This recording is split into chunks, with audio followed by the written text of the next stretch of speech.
Baik, bismillahirrahmanirrahim teman-teman semua. Assalamualaikum warahmatullahi wabarakatuh. Berikutnya saya akan menjelaskan terkait dengan konsep statistik inferensial ya.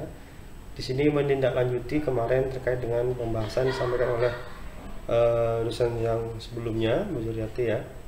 Baik, kita bicara masalah konsep statistik inferensial. Jadi konsep statistik inferensial, inference, jadi istilahnya konteksnya adalah bicara masalah konsep statistik yang dimana di situ terdapat suatu kesimpulan, ya, terdapat suatu kesimpulan. Itu adalah differences atau perbedaannya dengan statistik deskriptif. Jadi saya ulangi perbedaan antara statistik inferensial dan deskriptif. Yang pertama itu terkait dengan yang pertama adalah bahwasanya statistik deskriptif itu no kesimpulan. Yang statistik inferensial ada kesimpulan. Statistik deskriptif di situ tidak ada analisis, tapi kalau maunya untuk diferensial ada analisis sampai penarikan kesimpulan. Itu konteks diferensiasi perbedaannya. Kalau berdasarkan jenis statistiknya, statistika itu dibagi dua teman-teman. Yang pertama apa? Deskriptif, yang kedua inferensial. Dan inferensial itu sendiri dibagi dua lagi, apa itu? Statistik parametrik dan statistik non parametrik. Statistik non parametrik apa Pak Asroni? Statistik parametrik itu artinya statistik yang distribusi datanya normal. Sedangkan untuk statistik non parametrik itu distribusi datanya tidak normal. Kapan dikatakan tidak normal? Kapan dikatakan normal? Di situ ada proses pengujian yang dimana dengan ada uji seperti Shapiro-Wilk dan Kolmogorov-Smirnov. Kapan kita menggunakan Kolmogorov-Smirnov? Kapan kita menggunakan Shapiro-Wilk? Jika sampel atau jumlah sampelnya itu kurang atau sama 50, itu menggunakan Shapiro-Wilk. Tapi kalau lebih dari 50, kita menggunakan Kolmogorov-Smirnov, teman-teman. Jadi saya ulangi, ada diferensiasi perbedaan antara statistik deskriptif dan inferensial. Jadi intinya kalau yang deskriptif itu tidak ada kesimpulan, tidak menarik suatu kesimpulan, tapi kalau yang inferensial sampai menarik suatu kesimpulan. Dan statistik inferensial sendiri dibagi dua lagi, apa?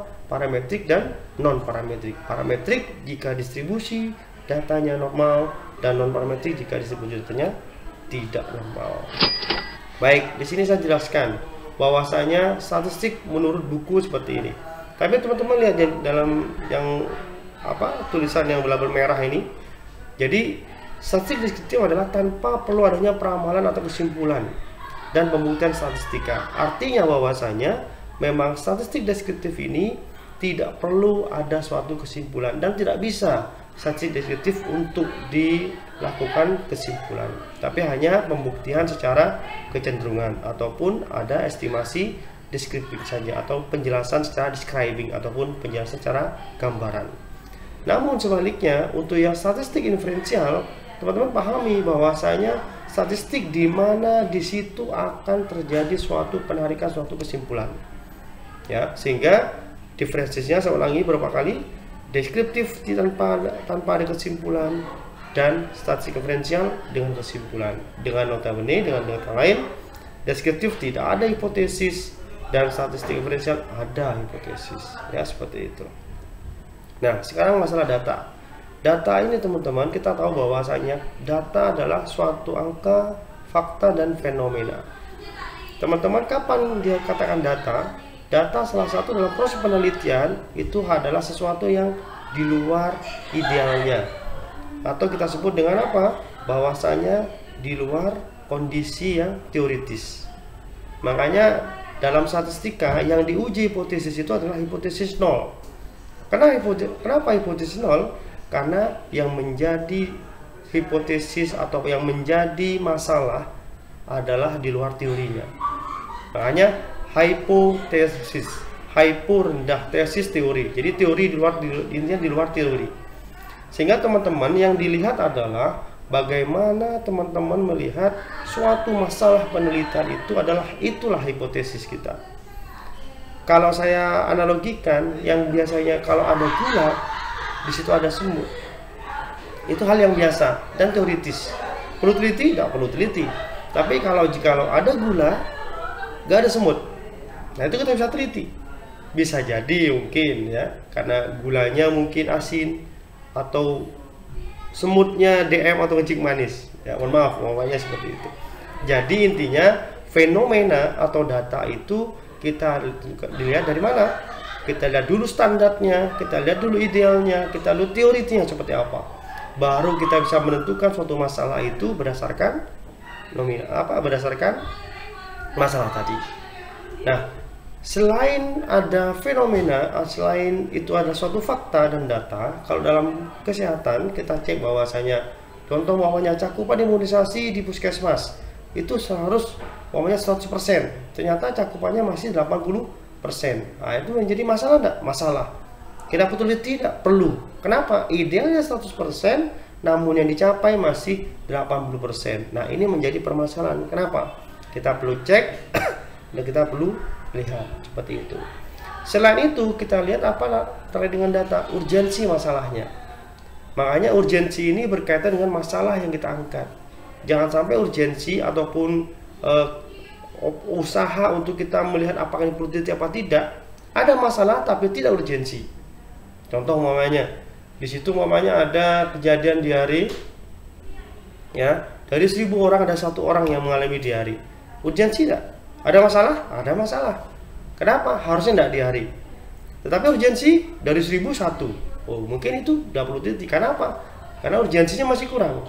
Tetapi kalau mau menjadi 1000 ada 700 orang, ada 800 orang yang terkena diare, mungkin itu adalah suatu urgensi yang perlu kita lihat. Itu adalah data di mana ada bicara angka, bicara fakta dan fenomena seperti itu. Nah, berikutnya adalah jenis data. Jenis data sendiri itu dibagi menjadi 3, teman-teman. Apa itu? Yang pertama adalah cara memperolehnya, ya, cara memperoleh data, serta berdasarkan sumbernya, dan yang ketiga wujud datanya. Jadi kalau cara memperoleh data kita breakdown one by one. Cara memperoleh data kita bagi 2. Apa aja Pak Suron? Yang pertama adalah discrete dan continuous. Discrete ini adalah cara menghitung. Jadi cara memperoleh dengan discrete artinya dia menghitung. Contoh umpamanya ada jumlah orang, jumlah anak dalam rumah tangga, jumlah mahasiswa dalam kelas, kita hitung 1, 2, 3. Itu menghitung, namanya dengan cara discrete. Tapi kalau continuous, itulah mengukur. Apa contohnya kita diukur? Berat badan kita ukur, tinggi badan kita ukur. Kadang-kala memang istilahnya ada mispersepsi atau misword ataupun kata-kata yang salah yang kita sampaikan. Coba itu berat badannya dihitung, betul nggak kata-kata itu? Berat badan itu harusnya diukur, bukan dihitung. Kenapa? Ada di situ cirinya adalah ada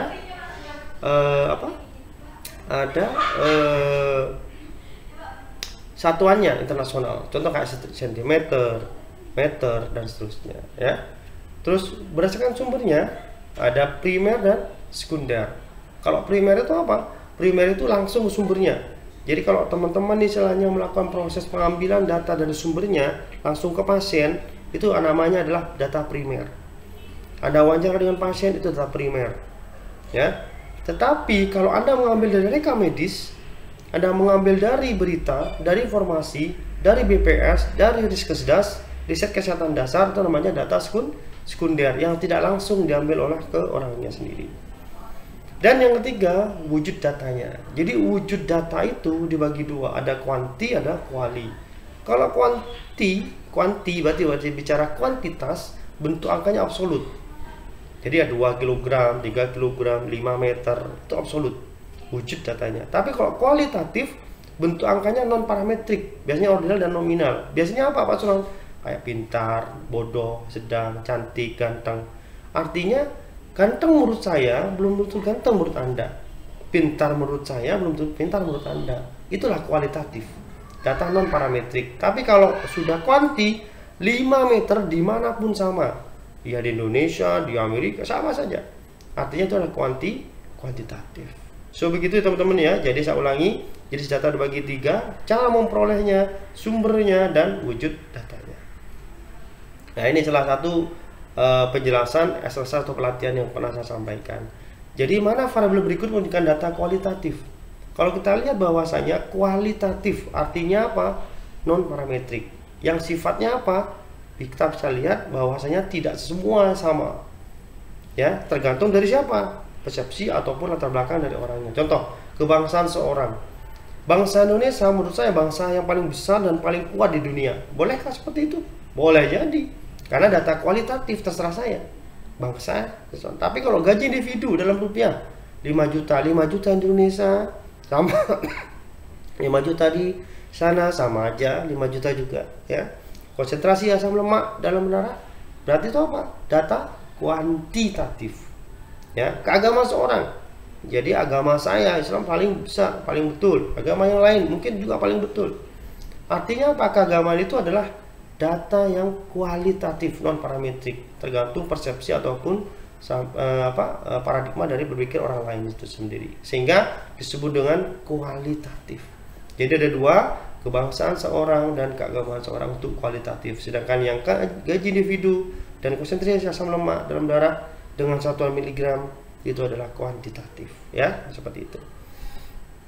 Exercise 2. Di sini mana variabel berikut tentang kontinu dan atau diskrit? Nah, kontinu tadi saya ketahui lagi bahwa saya mengukur, diskrit adalah menghitung. Kalau jumlah anak dalam rumah tangga, jelas itu adalah dengan menghitung. Ya kan? Rata-rata tinggi badan mahasiswa. Ini dah dihitung juga. Loh, kenapa? Tinggi badannya memang diukur, tapi rata-rata tidak bisa diukur, tapi dihitung. Ya. Umur setiap gubernur di Indonesia. Umur setiap gubernur di Indonesia pastinya apa? Kita harus tahu berapa tanggal lahirnya, berapa tahun sekarang, kita kurangi, dihitung kan? Artinya apa? Bahwasanya semua data yang saya sampaikan hari ini adalah data diskrit, all diskrit, ataupun semuanya dihitung. Nah, ini sumber data tadi, sumber primer bisa mengukur, menghitung sendiri dalam bentuk angket ataupun kuesioner, mengobservasi, melakukan mengukur tekanan darah, mengukur tekanan nadi, mengukur respiratory rate-nya, dan wawancara langsung. Sedangkan untuk sekunder, data yang diperoleh dengan apa? Dari orang lain. Bisa dengan apa? Catatan rekam medis, kantor berupa laporan dari mana? BPS, Badan Pusat Statistik, dari Riskes, dari Kemenkes, profil buku, buku acuan majalah Google, dan seterusnya, yang bisa dipertanggungjawabkan secara ilmiah, seperti itu. Sedangkan untuk metode pengumpulan data, teman-teman, ada interview atau wawancara. Ini ada beberapa keuntungan dan kerugiannya. Dilakukan secara langsung antara petugas dan responden. Responden itu siapa? Orang yang merespon. Ya, seperti itu. Jadi keuntungannya apa? Metode ini relatif lebih lengkap, akurat, informasi yang ada lebih konsisten. Maksudnya apa, Pak Sunan? Metode lebih lengkap. Kenapa? Kita tanyakan one by one ke setiap orang. Otomatis akurat. Kenapa akurat? Karena kita tanyakan langsung.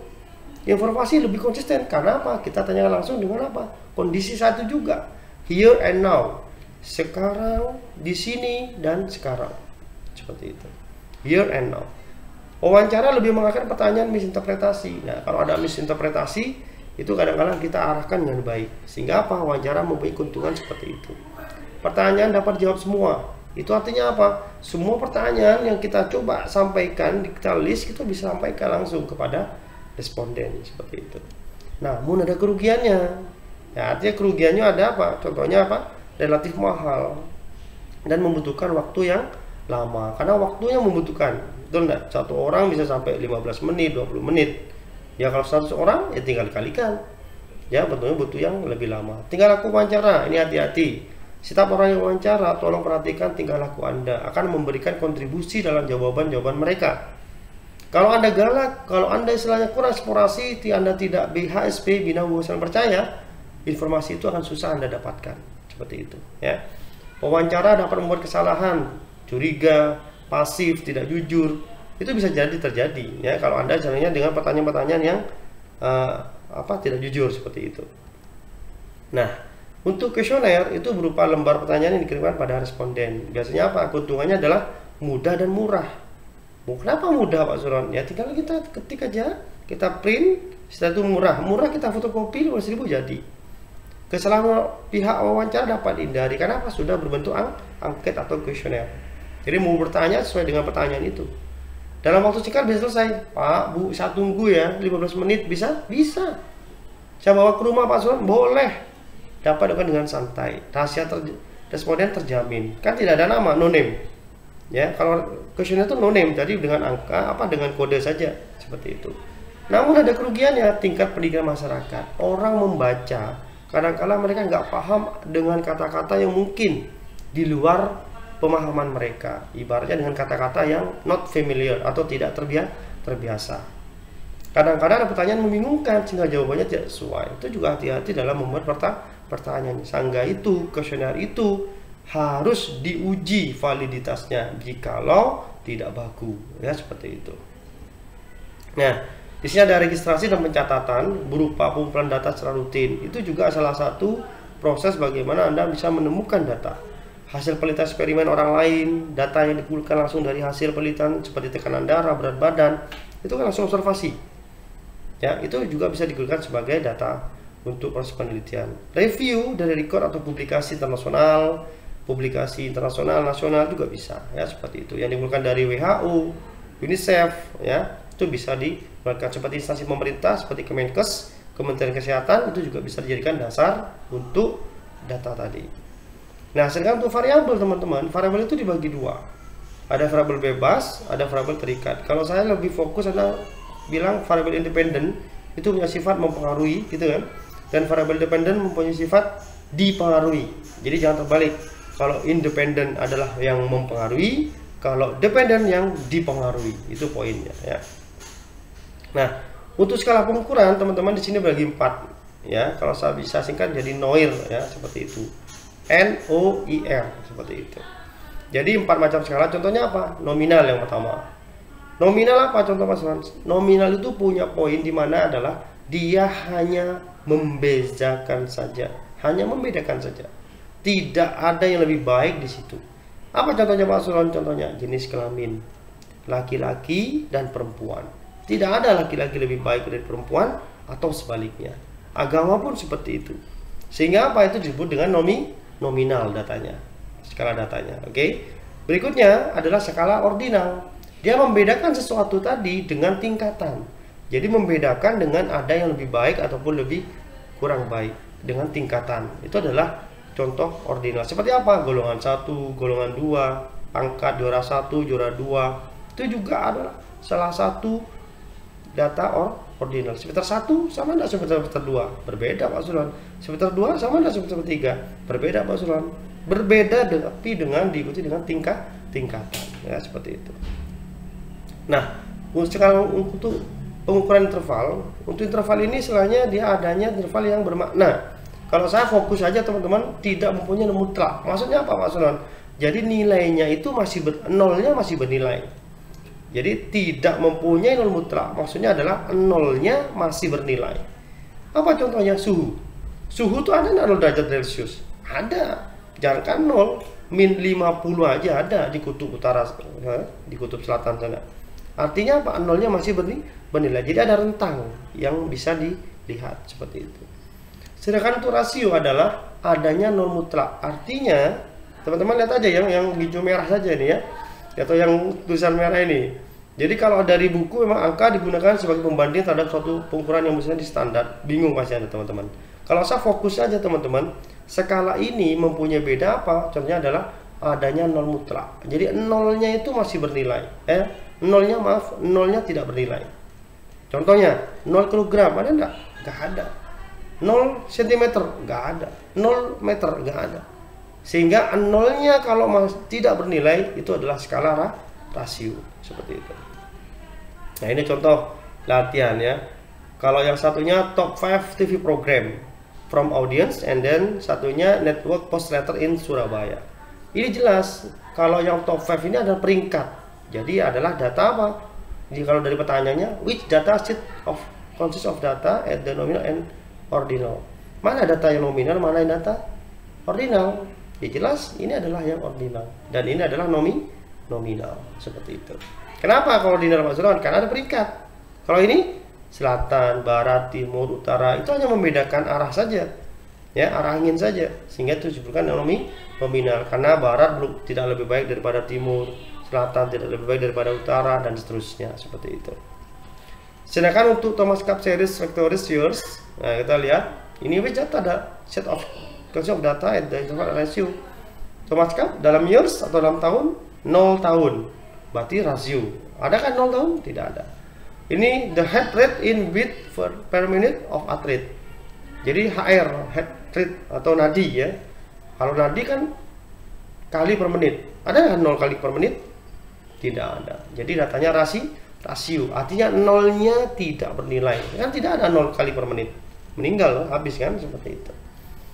Ini juga, ini adalah pertanyaan jebakan ya. Which data set of constant data in the development ratio? Sebenarnya retardasi mental itu kan dihitung adalah IQ-nya, intelligence quotient. Intelligence quotient itu berarti asalnya ada nilai angka 0 sampai 100 sekian sampai superior dan sebagainya.